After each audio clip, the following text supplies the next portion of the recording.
dati statistici documentano una crescita importante della popolazione straniera residente a Udine, il trend è notevole, oggi nel 2007 siamo arrivati più o meno alla soglia del 10%. Aggiungerei una premessa, se mi consente. Facciamo un'analisi un po' più dettagliata di questo trend. Una delle considerazioni che oggi dividono la politica è se questo è un trend temporaneo o se invece questo fenomeno dell'immigrazione costituisce un mutamento stabile, strutturale della nostra società. Allora credo che un elemento interessante di comparazione è con questo dato comparato all'andamento demografico della popolazione. Se noi analizziamo l'andamento demografico della popolazione di Udine, ci accorgiamo che la campana con la quale si usa a descrivere questo fenomeno, cioè la distribuzione per anno della popolazione, assume gli inquietanti contorni di un cipresso, dove c'è una punta attorno ai 103-104 anni e poi scende più o meno linearmente fino ai 55 anni, dove si stabilizza per scendere in maniera lineare, quindi in questa forma. Tra i 55 e i 30 anni noi abbiamo qualcosa come 1500 udinesi per anno, che oscillano più o meno stabilmente attorno a questa cifra, per poi ridursi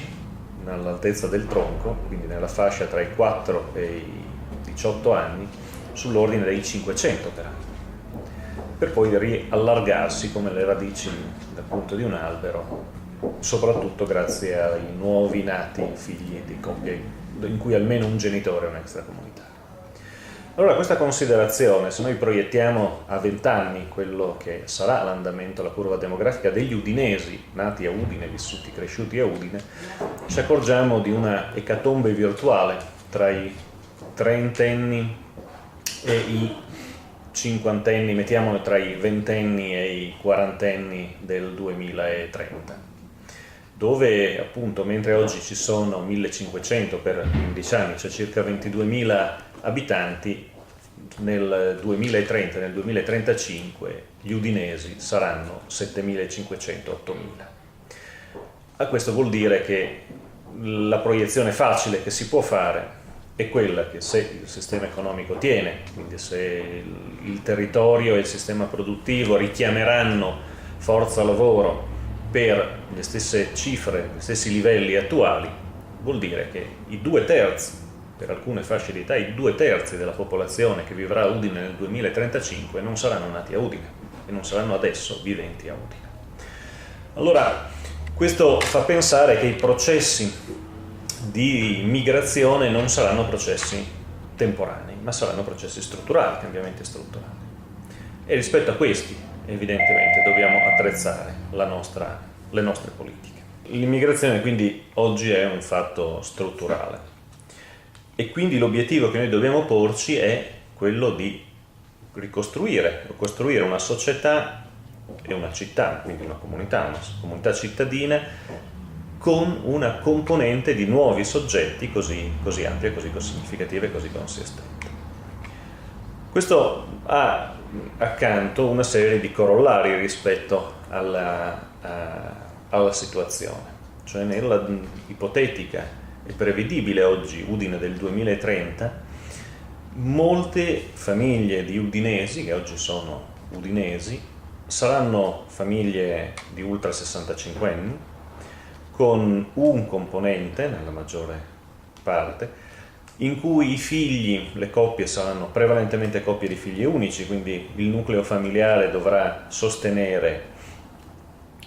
2 o 3 addirittura nuclei familiari anziani, perché abbiamo un tasso di separazione molto alto, di una coppia su 2, quindi vuol dire che statisticamente almeno ci sono 3 nuclei familiari imparentati con il nucleo di nostro riferimento, dei quarantenni o dei cinquantenni di riferimento, che avranno dei genitori da mantenere e quindi avranno un carico di lavoro assistenziale enorme, rispetto al quale la singola famiglia o anche semplicemente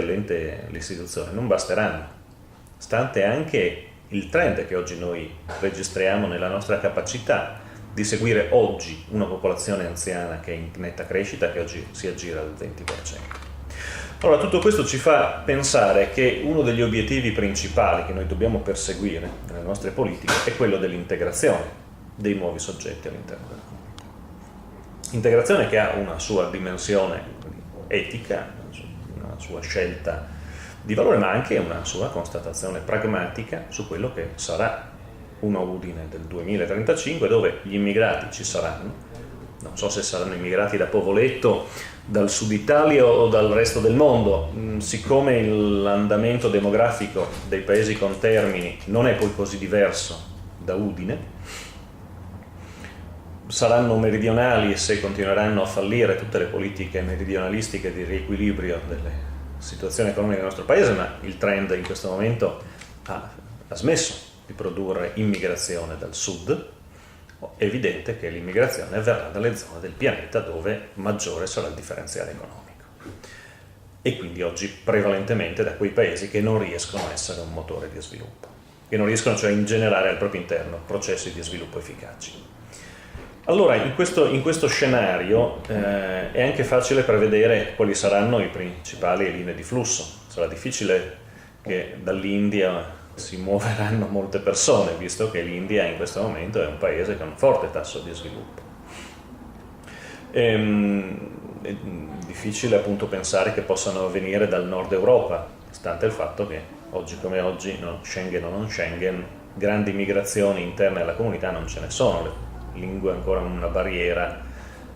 difficile che frena di molto la mobilità di persone che non cambiano radicalmente il proprio status sociale, la propria condizione.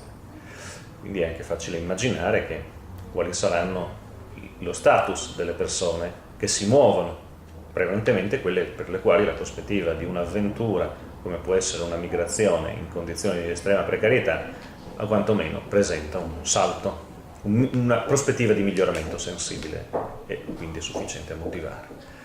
l'affrontare parecchi disagi.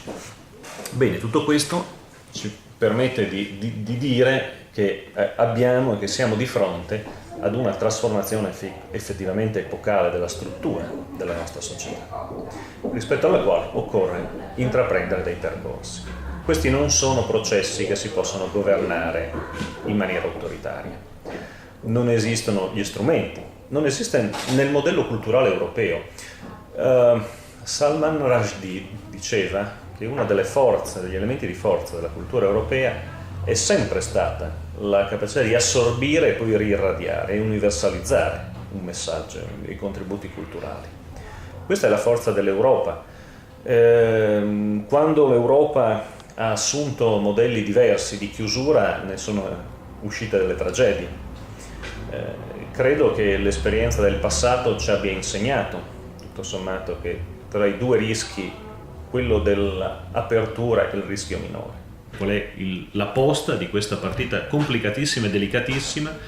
che è quella di una società che per la prima volta nella storia, io non ho memoria di altre società nelle quali ci sia una ecatombe virtuale di cittadini giovani come questa.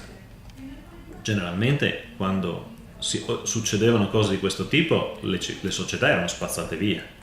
Oggi noi facciamo il difficile tentativo di salvare questa società, perché è comunque una società ricca di storia, di cultura, tanti elementi positivi, è la nostra, ma noi non possiamo pensare che la nostra civiltà, la nostra società, senza parlare di civiltà, è un po' esagerato, la nostra società non affronti, non si metta nell'ottica di cercare di capire come potrà essere domani con queste trasformazioni, perché queste trasformazioni saranno inevitabili.